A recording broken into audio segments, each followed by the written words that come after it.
Tan Malaka adalah pahlawan bagi Indonesia. Beliau seorang revolusioner dan juga bapak bangsa negara.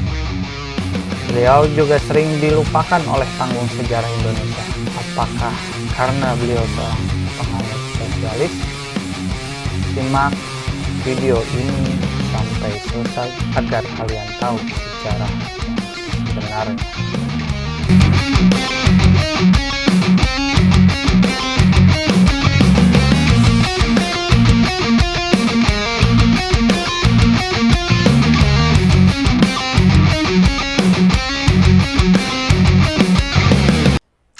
Tan Malaka adalah pahlawan nasional Indonesia yang sempat terlupakan. Kebencian terhadap ketidakadilan dan kolonialisme membawa lulusan sekolah guru pemerintah di Belanda itu pada jalan revolusi. Tan Malaka bernama asli Sultan Ibrahim. Tan Malaka adalah nama semi bangsawan yang ia dapatkan dari garis keturunan ibu. Nama lengkapnya Sultan Ibrahim, gelar Datuk Sultan Malaka. Berasal dari keluarga bangsawan, memberikan keleluasaan kepada Tan Malaka untuk bersekolah di Kweese School, sekolah guru negara di Bukit Tinggi. Sekolah ini juga dikenal dengan sekolah raja. Hanya anak dari keluarga penting dan priai yang bisa belajar di tempat ini. Putra dari H.M. Rashad dan Rangkayo Sinah ini memang seorang yang cerdas. Ia sangat menikmati pelajaran bahasa Belanda. Salah satu gurunya, G.H. Horensma, melihat talenta yang dimiliki Tan Malaka sehingga membantunya untuk kuliah di Rijksweg School, sekolah pendidikan guru pemerintah di Belanda. Buku The Franse Revolutie yang ia dapatkan sebelum keberangkatan ke Belanda menjadi jendela ketertarikannya pada revolusi. Di Belanda, buku-buku karya Karl Marx, Friedrich Engels, dan Vladimir Lenin dikhatamkan dan menjadi dasar pemikirannya ke depan. Pulang dari Belanda, Tan Malaka menjadi guru bahasa Melayu bagi anak buruh perkebunan teh dan tembakau di Senambah, Sumatera Utara. Tokoh yang lahir 2 Juni 1897 di Nagari Padam, Gadang, Ganuan Omeh, Sumatera Barat. Ini melihat kehidupan rakyat Indonesia yang menderita. Tan Malaka melihat dengan mata kepalanya sendiri, kaum buruh sering ditipu karena tidak pandai berhitung, diperas keringatnya dan diberi upah rendah. Kenyataan itu membuat darah Tan Malaka mudah mendidih. Ia pun memutuskan untuk bergerak. Ia bergabung dengan Indonesian Social Democratic Vereniging atau ISDV yang menjadi cikal Partai Komunis Indonesia. Tan Malaka sudah mulai aktif menulis untuk media massa tentang penderitaan kaum pribumi. Salah satu karya awalnya adalah Tanah Orang Miskin yang dimuat di Hedgefield World edisi Maret 1920. Ia juga menulis tentang penderitaan kuli kebun teh di Sumatera Pos. Pada 1920-an, Tan Malaka berkelana ke Jawa. Ia mengunjungi Yogyakarta, lalu pindah ke Semarang. Di kota Lumpia, Tan Malaka yang telah menjomblok mendirikan sekolah rakyat. Ia mengadopsi kurikulum Uni Soviet. Setiap pagi, siswa wajib menyanyikan lagu Internasionale. Sekolah pertama itu pun menjadi percontohan untuk cabang-cabang sekolah yang lain. Kebencian kepada ketidakadilan dan kolonialisme memaksa Tan Malaka menjadi buronan Belanda. Hampir setengah hidupnya ia habiskan untuk bersembunyi. Ia selalu berpindah dan menggunakan nama samaran agar tidak tertangkap. Tan Malaka sempat tinggal di Tiongkok selama menjabat sebagai wakil Komintern untuk Asia Tenggara.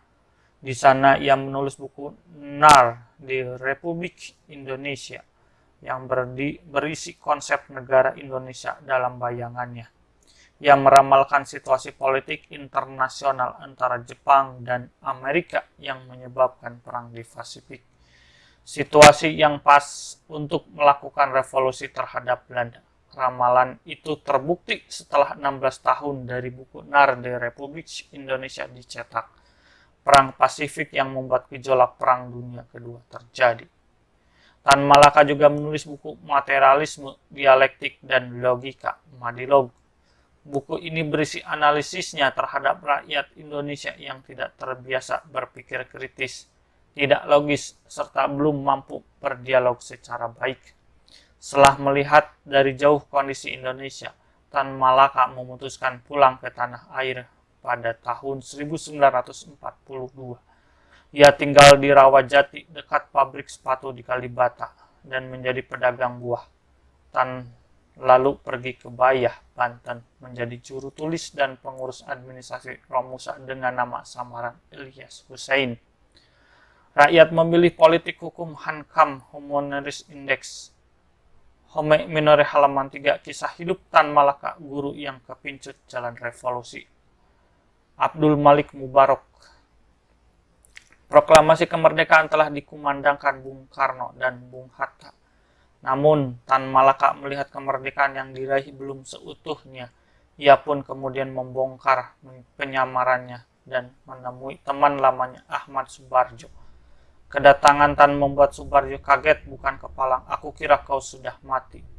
Pada September 1945 atau sebulan setelah proklamasi kemerdekaan, sekutu mulai mendarat di Jakarta untuk melucuti tentara Jepang. Tan Malaka kemudian menggelar rapat raksasa di lapangan Ikada sekarang Monas sebagai pesan kepada sekutu atas kekuatan rakyat Indonesia. Tak kurang 200.000 orang berkumpul memenuhi lapangan. Popularitas yang tinggi, gagasan besar serta jiwa revolusioner membuat rekan-rekan Tan Malaka mengusulkan agar ia dimasukkan ke dalam pemerintahan. Namun tawaran itu ditolaknya. Di waktu sekarang, saudara berdua Soekarno Hatta sudah tepat itu.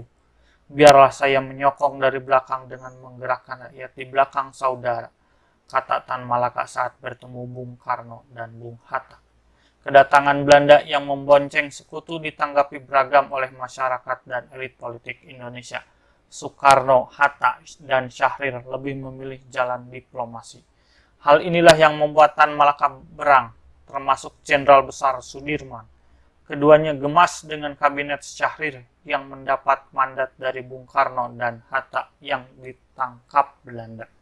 Tidak lantang mengatakan bahwa Indonesia sudah merdeka dan tidak perlu berunding lagi. Pendukung Tan Malaka yang kecewa pada pemerintah Syahrir bergabung membentuk kelompok Persatuan Perjuangan pada 4 Januari 1946.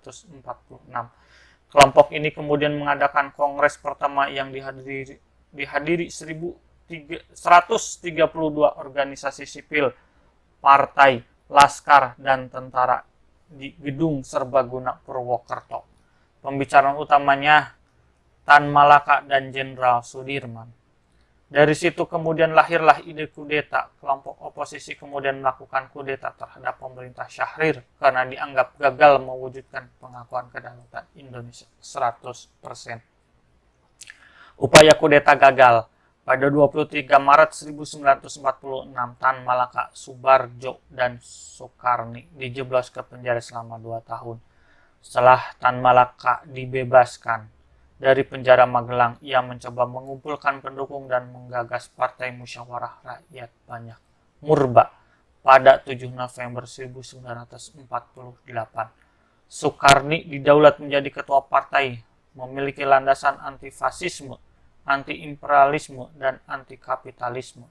Tan sendiri berangkat ke Kediri mulai pergerakan gerilya yang menemui prajurit TNI dan pimpinan politik. Aktivis itu dinilai membahayakan sehingga pemerintah Indonesia mencari dan mengejarnya.